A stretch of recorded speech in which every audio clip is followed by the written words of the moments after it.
जिनके बातें याद रखना हमेशा खुश रहोगे।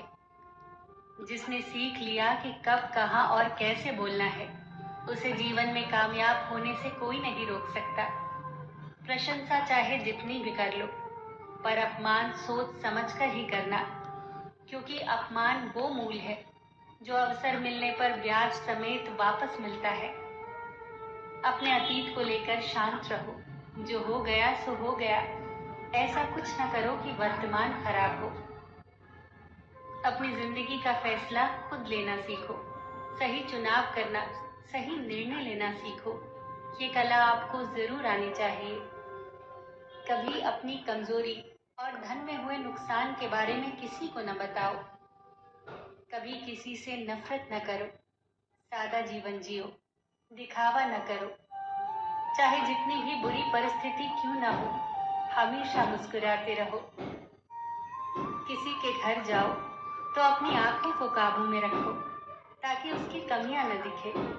किसी के घर से निकलो तो जुबान को काबू में रखो, ताकि उसके घर की इज्जत और राज दोनों सलामत रहें।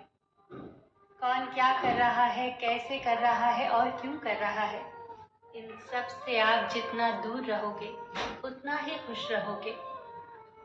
अगर आप शंका में डूबे रहते हैं तो आपके रिश्ते की लंका जल्द ही जलने वाली है।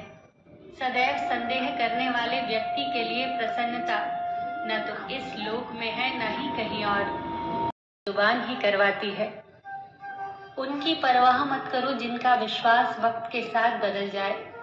परवाह सदा उन्हीं की करो जिनका विश्वास आप पर तब भी रहे जब आपका वक्त बदल जाए। बोलने से पहले सोचो, क्योंकि बोलने के बाद सोचा नहीं पछताया जाता है। किसी काम की चिंता करना ठीक है, पर इतनी भी चिंता न करो कि काम ही बिगड़ जाए। ये मत सोचो कि एक महीने या एक साल में क्या हो सकता है, बल्कि ये सोचो कि 24 घंटे में क्या हो सकता है। समझदार इंसान से की गई कुछ मिनटों की बातें हजारों किताबें पढ़ने से बेहतर है। अपनी संगति का चुनाव सोच समझ कर करो। अच्छे लोगों की संगत करो। स्वार्थ छोड़ दो तो शरीर को फायदा, विवाद छोड़ दो तो संबंधों को फायदा, और व्यर्थ की चिंता छोड़ दो तो जीवन भर फायदा ही फायदा। शंका का कोई इलाज नहीं, चरित्र का कोई प्रमाण नहीं, मौन से अच्छा कोई साधन नहीं, और शब्द से तीखा कोई बाण नहीं। चिंता किस बात की करते हो? न ये शरीर तुम्हारा है और न ही तुम इस शरीर के हो। ये शरीर तो अग्नि, जल, वायु, पृथ्वी और आकाश से बना है, और एक दिन इसी में मिल जाएगा। परंतु आत्मा स्थिर है, फिर चिंता किस बात की?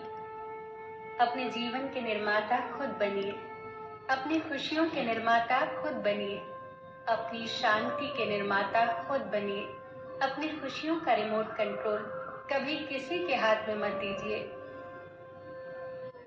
सबका ख्याल रखिए, साथ ही साथ अपना भी ख्याल रखिए। हमेशा